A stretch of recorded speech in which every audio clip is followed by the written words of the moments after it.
Olá, meu caro aluno, minha cara aluna. Aqui, professora Patrícia Manzato, para iniciarmos o nosso curso sobre FGV, sobre a redação da FGV. E para isso, eu trouxe aqui nessa aula introdutória para a gente entender todos os pontos que são cobrados pela FGV, no que a gente precisa prestar atenção, o que a FGV gosta, para que a gente realmente comece a praticar dentro dos padrões da banca, né? Porque afinal de contas, a gente sabe que hoje escrever o texto discursivo, né, da sua prova discursiva, ela é muito mais entender o que a banca quer, entender o que a banca está esperando de você, do que efetivamente ter ali padrões, modelos e tudo mais. Então, a gente vai fazer isso justamente aqui hoje. Eu quero mostrar para você exatamente o que a FGV vem cobrando quando a gente fala em relação à redação. E a redação, né, o que a gente chama de texto dissertativo argumentativo, né, para a FGV, ela tem um posicionamento bastante clássico nesse sentido. Ou seja, né, você precisa defender o seu ponto de vista, tá? Ela vai pedir que você defenda o seu ponto de vista e ela vai seguir a estrutura clássica de introdução, desenvolvimento e conclusão. Essa estrutura, a gente vai ver mais à frente que existem formas de você iniciar o texto, existem formas de você dar o desenvolvimento e as formas ali de conclusão. Então, hoje, né, nessa aula, nosso foco não é entender quais são as partes do texto, mas o que eu quero que você entenda é que quando a FGV fala ou em texto dissertativo ou argumentativo, ou ainda quando ela fala que ela vai cobrar uma redação na sua prova discursiva, nós estamos lidando com defesa de um ponto de vista. Então, você vai ter ali que se defender ali um determinado ponto de vista. E é importante a gente também compreender esse estilo que a FGV vai trazer para a gente, tá? Olha só, aqui, né, eu já trouxe aqui para você que, olha só, a gente vai lidar com polêmicas, nós vamos lidar com desafios da sociedade brasileira, tá? A FGV, ela gosta de trazer problemas, desafios dentro da sociedade. Pode ser até envolvendo questões relativas ao órgão. Então, por exemplo, o órgão é do Poder Executivo, então eu vou trazer mais questões de políticas públicas. O órgão é mais do Judiciário, mas isso não é uma regra para ela, tá? Ela pode sim trazer diversos âmbitos a serem discutidos, então por isso, tá? Por isso que a gente tem que entender que é uma proposta mais ampliada, tá? Vocês vão ver, eu trouxe alguns exemplos aqui de provas bastante recentes e que vai mostrar para você o que é essa proposta mais ampliada. Você vai ver que, assim, de cara, ela traz um tema muito abrangente, mas depois ela vai fechando aos poucos. Você, como aluno, né? Você como candidato, você tem opções de escolha, tá? Isso é importante, tá? Porque, por exemplo, no Sebrasp, a gente ainda tem como padrão de resposta alguns itens ali que eles consideram fundamentais. Não é o caso da FGV. A FGV, quando é discursiva, quando é texto dissertativo, argumentativo ou redação, ela não lança padrão de resposta. Ela só coloca que o texto tem que trazer argumentos consistentes e que corroborem para o ponto de vista que está sendo defendido. Ou seja, qualquer argumento que seja convincente, qualquer argumento que faça com que a sua ideia seja mantida, é aceito pela FGV, tá? Por um lado, isso é excelente, porque afinal de contas, você não tem como fugir, digamos assim, né, do padrão de resposta, porque eles aceitam praticamente quase todo tipo de, de argumento, claro, né, gente? Dentro ali dos padrões de não interferir em direitos humanos, manter sempre a dignidade da pessoa humana, etc, né? Isso a gente não precisa nem discutir. mas tem uma abertura maior. Mas o interessante também, dentro da redação da FGV, é que existe um equilíbrio em relação à nota, tá? E quando eu falo equilíbrio, lembre-se de nota, tá? Entre conteúdo e língua portuguesa, tá?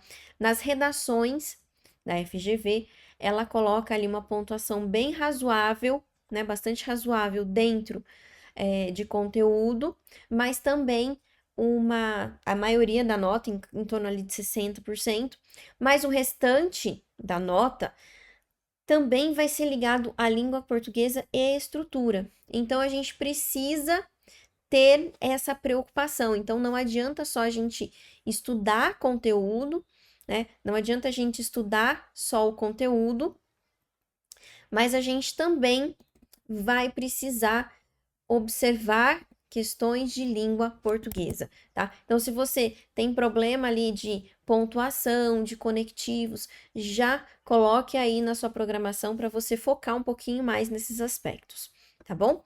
E aqui eu trouxe, pessoal, eu trouxe aqui para vocês um, dois temas para vocês entenderem o que eu tô falando de tema ampliado, o que eu tô falando de ponto de vista, etc. Então, olha só, aqui a gente tem, tá? A gente tem aqui a discursiva do TRF da primeira região, do cargo de técnico, tá? Que foi uma redação. Então, olha só, começou aqui, né, com uma introdução, e olha só, considere os seguintes tipos de problemas sociais. Ó, problema, né? Problemas sociais. E aí ele enumera, ó, saúde, moradia, educação, desemprego, drogas, violência, saneamento básico, desigualdade social, trabalho infantil, fome e desmatamento e racismo. Na sua opinião, qual desses problemas é o mais grave do nosso país? E quais medidas podem ser tomadas para reduzir suas consequências? Então, olha só, ele me deu uma série de problemas assim, abrangentes, porque olha só, saúde, educação, violência, né? Então, problemas abrangentes. E aí ele te pergunta: qual é o mais desafiador? É isso não? Qual é qual é o mais grave, tá? Na sua opinião. Então, assim, gente, tá? Entenda. Posso falar de educação, Patrícia? Pode. Por quê? Porque, na sua opinião, é o mais grave. Posso falar de saúde? Pode. Pode. Só que você tem que falar de um. A sua introdução, ela tem que ser de cara, objetiva, clara. O problema mais grave do país é esse, tá? E aí você vai destrinchando. O importante, então, aqui é o quê? O que ele quer? Para ele, tanto faz qual problema, né, para o examinador, tanto faz qual problema você escolher, contanto que você tenha argumentos consistentes, tá? E que tipo de argumento? Relacionado ao que está sendo pedido. Porque olha só, quando ele fala assim, ó, medidas podem ser tomadas, pessoal, medidas, vocês vão lembrar da conclusão, da proposta de intervenção. O que pode ser feito para minimizar esse problema, certo? Esse tipo de situação, o que pode ser feito para minimizar, você já vai jogar na conclusão. Essa é a conclusão clássica, o quê? De propostas de intervenção. Então, eu sei que essas medidas eu vou tratar na conclusão. Sei que eu preciso colocar de início qual o problema mais grave e sei que eu vou concluir. E no meu desenvolvimento? O meu desenvolvimento ele vai ser baseado nas consequências, tá? Porque olha só, o foco aqui é o problema mais grave e suas consequências. Então, olha só, eu vou falar do problema mais grave, depois eu vou falar dessas consequências desse problema para eu chegar até nas medidas a serem tomadas para diminuir, para impedir essas consequências. Veja que o próprio enunciado traz para gente uma consequência lógica disso, tá? Essa é a discursiva clássica da FGV em relação à redação. O tema é amplo, mas ele te encaminha, ok? Ele te encaminha e você precisa estruturar esse texto. Olha que interessante, porque ele reforça aqui, ó, diga o que você pensa a respeito, em linguagem culta. Então, diga o que você pensa a respeito. Você precisa colocar a sua opinião, mas cuidado. Em textos dissertativos argumentativos, por mais que nós defendamos um ponto de vista, por mais que você tenha que colocar o seu ponto de vista, a sua opinião, dizer o que você pensa, você não vai fazer isso em primeira pessoa. Não se utiliza a primeira pessoa no singular eu ou no plural nós em texto dissertativo, tá? Então, por exemplo, aqui, olha só, você vai começar assim, ó. A educação é o problema mais grave do Brasil, tá? Esquece esse nosso país, do Brasil. Linguagem culta, linguagem formal, e aí você vai redigindo o seu texto, ok? Então, olha só, para ficar ali de uma forma organizada, o seu texto vai ter essa cara aqui, ó. No primeiro parágrafo, eu vou definir qual é o problema mais grave do país. E aqui, essa definição, ela pode ser uma definição técnica, se você é da área, pode ser uma definição relacionada à Constituição Federal, porque a gente estuda, por exemplo, educação, a gente sabe que é um direito social garantido pela Constituição Federal. Então, o tipo de conceituação aqui vai depender do seu arcabouço, tá? Vocês vão ver, né? Você vai ver que a gente vai te ajudar. Porque às vezes na hora de estudo, você vai falar assim: ah, Patrícia, eu não sei, eu não tenho esse conhecimento e não sei o que tem. Então, na proposta, a gente vai sim te encaminhar para um conceito, por exemplo, que eu entendo que fica legal no texto, que a FGV gosta, e que vai te dar ali uma qualidade de texto ali para a gente chegar à nota máxima, tá? Então, fica tranquilo com isso. Você não precisa aí inventar nem nada. Quando a gente for praticar, você vai ter tudo isso à sua mão, tá? Mas aqui eu coloquei, então, uma organização mais genérica para você ter a ideia de como vai ficar seu texto. No segundo parágrafo, você vai falar de uma das consequências causada pelo problema de educação. Vai trazer fatos, vai trazer dados, vai trazer estatística, vai trazer algum pensador, alguma referência aí que fale sobre o assunto, vai trazer leis. Terceiro parágrafo é a mesma coisa, só que você vai falar sobre uma outra consequência. E no quarto parágrafo, você vai trazer aí pelo menos 2 medidas para reduzir essas consequências. Pelo menos 2. O ideal é 3, pelo menos 2, tá? Então, a organização do seu texto, por exemplo, nesse tema, é dessa forma. Ok? A discursiva da FGV pode vir também dessa forma aqui. Olha só, tá? Aqui é uma redação que a gente teve ali no TJ de Roraima, tá? Uma prova que aconteceu faz pouquíssimo tempo. Olha só, mesma coisa, aqui, ó, eu tenho uma definição e depois eu tenho alguns problemas aí dos grandes centros urbanos. Então, carência de serviços básicos, falta de limpeza urbana, falta de segurança, deficiência no transporte público, impermeabilização do solo, etc, etc. Agora só, escolha um desses problemas que seja grave na cidade. Indique suas causas e meios de combatê-lo. Esse enunciado, ele até é um enunciado mais enxuto e que te dá as coisas na ordem. Então, olha só, eu vou escolher o problema,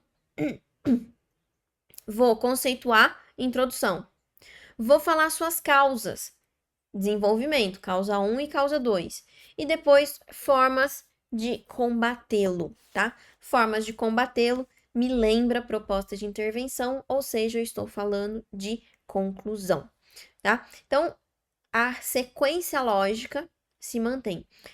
Um detalhe, tá? Aqui, ele está pedindo para você escolher um dos problemas. No texto anterior, ele estava pedindo para você escolher o mais grave, apenas um. Não escolha dois, tá? Não escolha dois.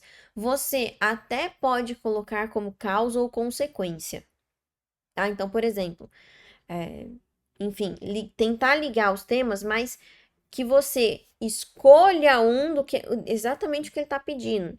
Escolha um problema. Se você quiser usar os outros problemas como causa, como consequência dentro do texto, beleza. Mas deixe claro que você escolheu um da forma como ele colocou.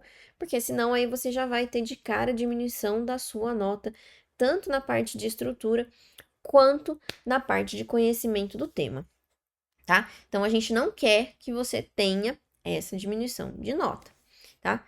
Se a gente for para a estruturação desse texto, vai ficar o quê?